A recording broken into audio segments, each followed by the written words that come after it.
은 영광 중에 계신 주 나 찬송합니다.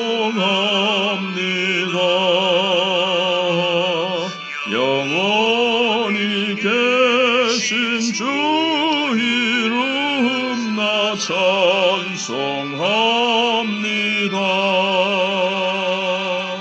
한없이 크신 능력을 나 찬송합니다. 참되고 미쁜 그 언약 나 찬송합니다. 온 천지 창조하시던 그 말씀 힘있어 영원히 변치 않는 줄라 믿사옵니다.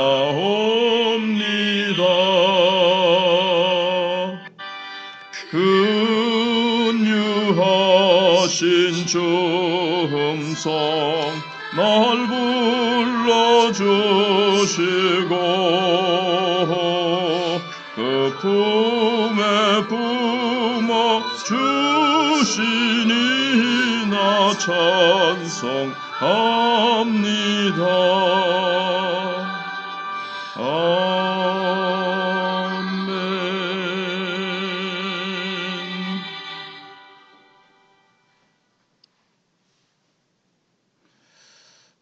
아모스서 5장 7절로 15절 보시겠습니다. 정의를 쓴 쑥으로 바꾸며 공의를 땅에 던지는 자들아, 묘성과 삼성을 만드시며 사망의 그늘을 아침으로 바꾸시며 낮을 어두운 밤으로 바꾸시며 바닷물을 불러 지면에 쏟으시는 이를 찾으라. 그의 이름은 여호와시니라. 그가 강한 자에게 갑자기 패망이 이르게 하신즉 그 패망이 산성에 미치느니라. 무리가 성문에서 책망하는 자를 미워하며 정직히 말하는 자를 싫어하는도다. 너희가 힘 없는 자를 밟고 그에게서 밀의 부당한 세를 거두었은즉 너희가 비록 다듬은 돌로 집을 건축하였으나 거기 거주하지 못할 것이요 아름다운 포도원을 가꾸었으나 그 포도주를 마시지 못하리라. 너희의 허물이 많고 죄악이 무거움을 내가 아노라. 너희는 의인을 학대하며 뇌물을 받고 성문에서 가난한 자를 억울하게 하는 자로다. 그러므로 이런 때에 지혜자가 잠잠하나니 이는 악한 때임이니라. 너희는 살려면 선을 구하고 악을 구하지 말지어다. 만군의 하나님 여호와께서 너희의 말과 같이 너희와 함께 하시리라. 너희는 악을 미워하고 선을 사랑하며 성문에서 정의를 세울지어다. 만군의 하나님 여호와께서 혹시 요셉의 남은 자를 불쌍히 여기시리라. 아멘. 오늘 본문 중에서 하나님은 어떤 분이신가를 좀 생각을 해보겠습니다. 8절에 묘성과 삼성을 만드시며 사망의 그늘을 아침으로 바꾸시고 낮을 어두운 밤으로 바꾸시며 바닷물을 불러 지면에 쏟으시는 이를 찾으라. 그 이름은 여호와시니라. 여기 묘성과 삼성은 어떤 별인지 정확히 알지 못하지만 연구를 묵상을 해보면 결론적으로 말씀드리면 이제 추위와 더위를 이제 그 별을 보면서 추위가 오고 저 별이 나타나면 저 별이 어떻게 이동하면 더위가 오더라. 그래서 결국 추위와 더위를 만드시며 이렇게 이제 해석을 해볼 수 있습니다. 그 다음에 사망의 그늘을 아침으로 낮을 어두운 밤으로 하나님은 얼마든지 이것을 저것으로 낮을 밤으로 밤을 낮으로 만드실 수 있는 분이시라는 거죠. 이스라엘 백성들은 농사를 많이 지어서 부자가 되려고 했습니다. 그런데 이 모든 자연을 주관하시는 분이 바로 하나님이시라는 겁니다. 비가 오지 않으면 아무리 열심히 밭을 간들 무슨 소용이 있겠습니까? 여름이 오지 않으면 아무리 씨를 많이 뿌린들 무슨 소용이 있겠습니까? 지금 비가 오지 않는 계절인데도 지구촌 한 구석에 보면 비가 막 뭐같이 그냥 막 양동이로가 아니라 막 쏟아붓듯이 그렇게 비가 많이 오고 눈이 오는 계절이 아닌데 어떤 적에는 막 눈이 오고 영하 50도까지 막 내려갑니다. 갑자기 그렇습니다. 그러니까 그런 것들을 말씀하는 거죠. 하나님은 한순간에 모든 것을 결국 뒤집을 수 있는 능력을 가지신 분이라는 겁니다. 사마리아 사람들 너희들이 아무리 악한 방법으로 좋은 집을 돈을 벌어가지고 좋은 집을 짓고 농사를 많이 지어놔도 하나님이 한순간에 그거 다 없애버리실 수 있다는 거죠. 낮이라고 좋아하고 있는데 한순간에 밤으로 만들어버릴 수 있다는 겁니다. 절망적인 상황으로 만들어버릴 수 있다는 거죠. 그런데 또 밤이라고 실망하고 있어도 한순간에 또 낮으로 하나님이 끌어올리실 수 있다는 겁니다. 너희가 남의 어려운 처지를 이용하면서까지 돈을 벌려고 하는 것이 무슨 소용이 있느냐? 내가 허락하지 않으면 너희가 어떻게 돈을 벌겠으며 농사를 짓겠느냐? 이런 말씀입니다. 이스라엘 백성들을 한순간에 망하게 하실 수 있는 분이라는 거죠. 그래서 9절에 그가 강한 자에게 갑자기 패망에 이르게 하신즉 그 패망이 산성에 미치느니라. 산성은 사마리아 성을 가리킵니다. 실제로 그렇게 견고한 사마리아 성도 하나님이 그렇게 선지자를 통해서 말씀하셨는데 돌아오지 않았기 때문에 아수르에 무너지고 그 성이 그 안에 있던 자들이 다 포로되어 잡혀가고 맙니다. 이스라엘의 문제는 10절인 대로 무리가 성문에서 책망하는 자를 미워하며 선지자가 책망하는데 미워하고 정직히 말하는 자를 싫어하는도다. 너희들 하나님의 말씀 이제대로 살지 않았구나. 그러면서 돌아오라. 하나님의 말씀대로 살아라. 이렇게 합니다. 문제는 구약에서는 계속 말씀드린 대로 성령을 받지 못하니까 거듭나지 못하니까 아무리 귀한 말씀을 들려주셔도 이제 돌아오지 못하죠.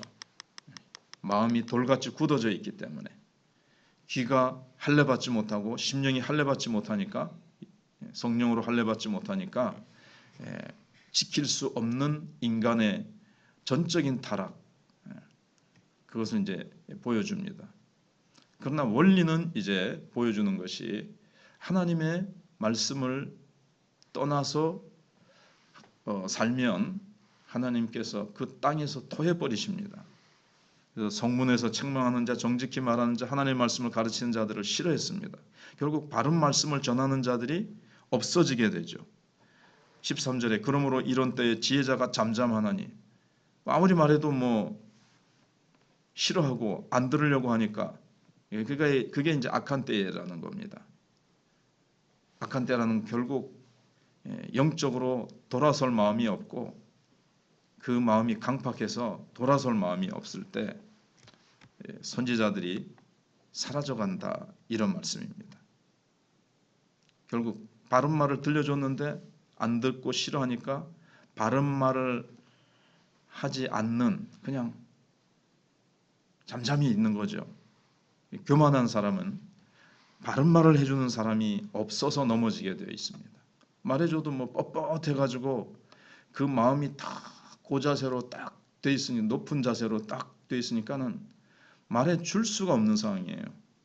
뭐든지 말씀하면 내가 다 고칠 자세가 되어 있고 겸손히 어떤 말이라도 주님의 말씀이라면 다 들을 수 있고 바른 말을 해주면 그때그때 바로바로 고칠 수 있는 어린아이와 같이 겸손한 마음이 되어 있으면 옆에서 말을 해주죠.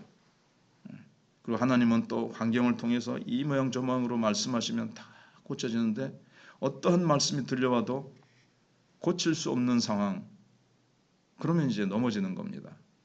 선줄로 생각하는 자는 넘어질까 조심하라 그랬는데, 그래서 이스라엘이 살 수 있는 길은 딱 한 가지입니다. 14절에 너희는 살려면 선을 구하고 악을 구하지 말지어다. 만군의 하나님 여호와께서 너희의 말과 같이 너희와 함께 하시리라. 그런데 뭐 열왕기 상하부터 쭉 읽어보면 물론 사사기부터도 시작되지만 거듭나지 않은 그들이 결국은 하나님 선을 행하지 못하는 거죠. 로마서 7장에 있는 것처럼 선을 행하고자 하는 마음은 있지만 선을 행할 능력이 없도다. 내 안에 선한 것이 거하지 아니하는도다. 내 안에 죄의 세력이 있어서 죄가 나를 끌고 가는 것을, 죄에게 내가 끌려가는 것을 내가 보는도다. 오호라 나는 공고한 사람이로다.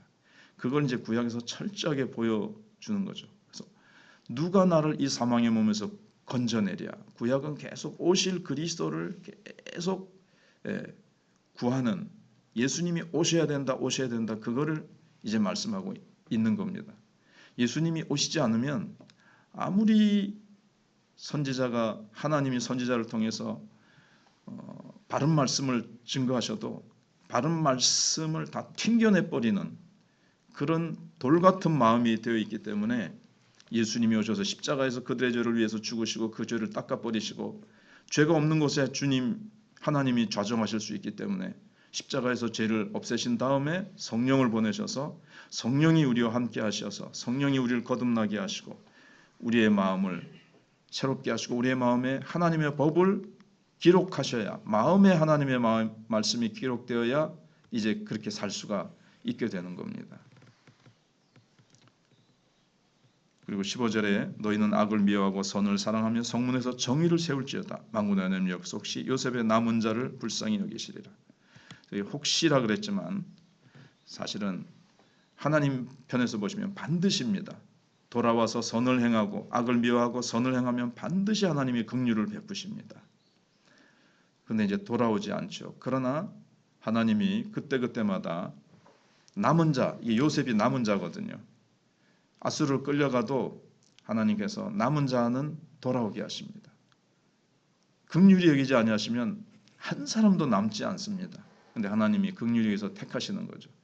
지금도 우리가 남은 자입니다.